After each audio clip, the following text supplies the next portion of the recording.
Quo vadis? Ons lees 2 Petrus 1 vers 1 en 2.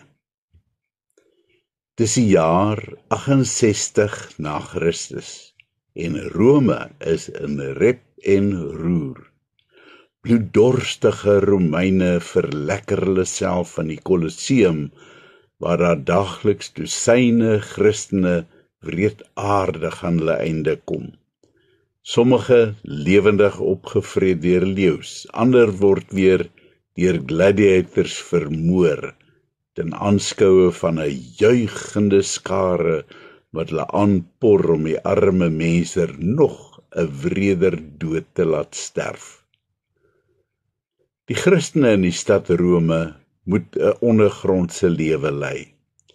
Niemand mag hulle herken as Christene nie. Hoe bitter moeilik is dit nie om jou dikwels nuutgevonde Christenskap weg te steek en met niemand daaroor te durf praat nie, want dalk kom dit by die verkeerde ore uit en jy word dan net miskien 'n lewende fakkel met teer gesmeer, aan 'n paal vasgebind en aan die brand gesteek, om die strate te verlig vir 'n spottende skare mense.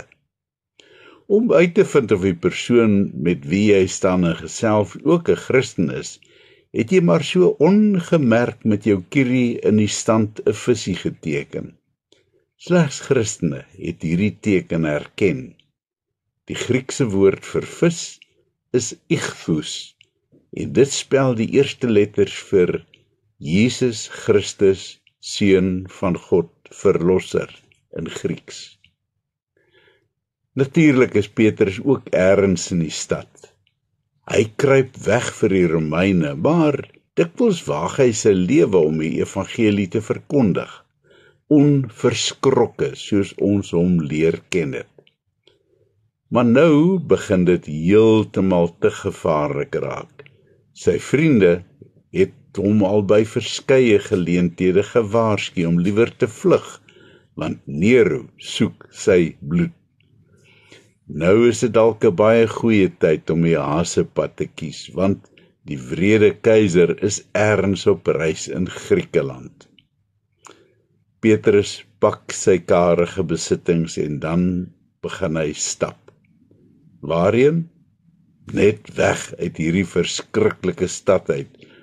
Voor hom breek die stadspoorte en vryheid. Petrus verstar in sy spore.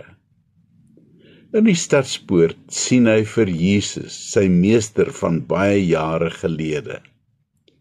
Dis 'n visioen en baie duidelik sien hy hoe Jesus hom tegemoet kom, die stad in.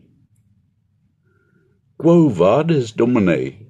Vra Petrus vir Jesus. Waar gaan u heen, Here? Ek kom na Rome om hier gekruisig te word, antwoord Jesus. Dan weet Petrus presies wat hy moet doen. Hy draai om en hy gaan terug in die stad in, gereed om sy dood tegemoet te gaan. Enkele dae later word hy gearresteer. Hy word gevonnis om gekruisig te word, nes sy meester daar op Golgotha. Maar Petrus het een laaste versoek. Ek wil asseblief onderste bo gekruisig word, want ek is dit nie waardig om op dieselfde wyse as Jesus gekruisig te word nie.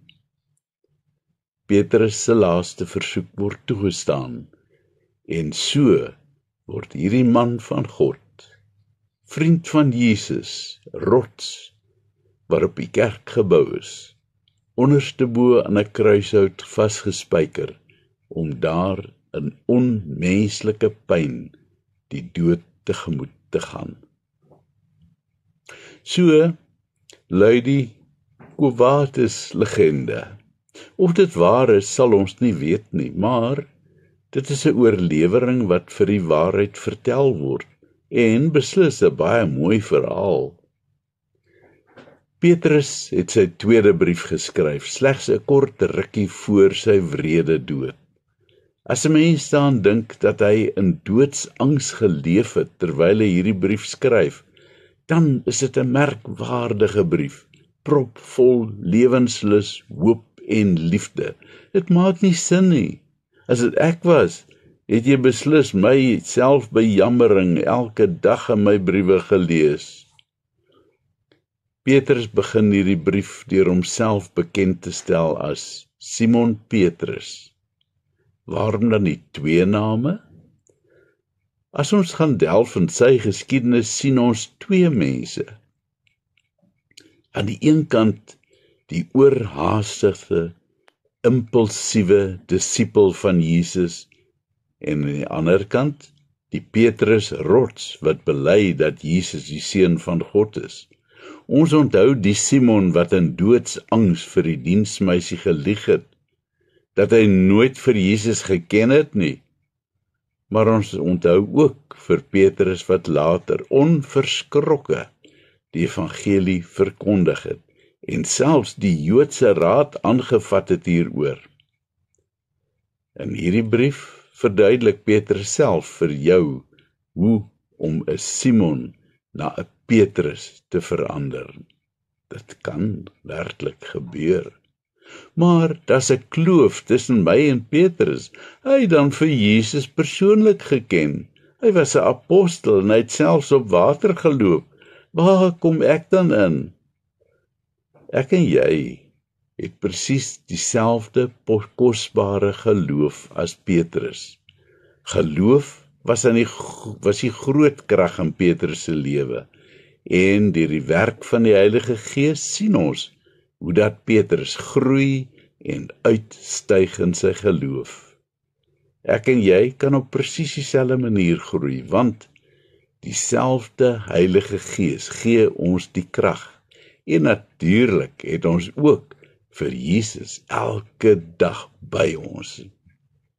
En dan is daar natuurlik hierdie wonderlike seënwens wat Petrus uitspreek.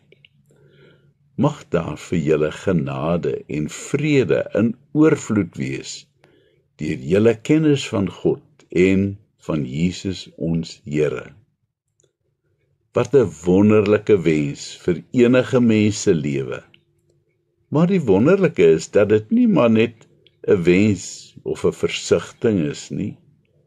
Dit is 'n werklikheid. Die feit is dat hoe meer jy jou inspann deur Bybelstudie, oordeenking en toewyding om God en sy wil te leer ken en uit te leef, hoe meer gaan jou oë oop vir die wonderlike genade van God, hoe dat hy gedurig deur besig is in jou lewe.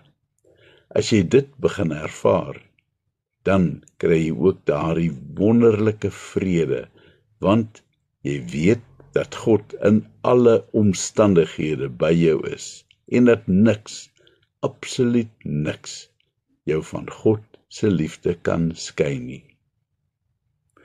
So kom ons dan aan die einde van ons reis deur die lewe van Petrus. Ek hoop dat hierdie reis vir jou soveel beteken het as wat dit vir my beteken het. Kom ons bid. Dankie Here vir die wonderlike voorbeeld van Simon Petrus. Maak my asseblief elke oomblik bewus van u teenwoordigheid en krag in my lewe. Amen. Die hele reeks van Petrus wat ons gedoen het die afgelope 3 maande is nou beskikbaar as 'n e-boek of as 'n blaaiboek. Gaan kyk gerus en laai dit af.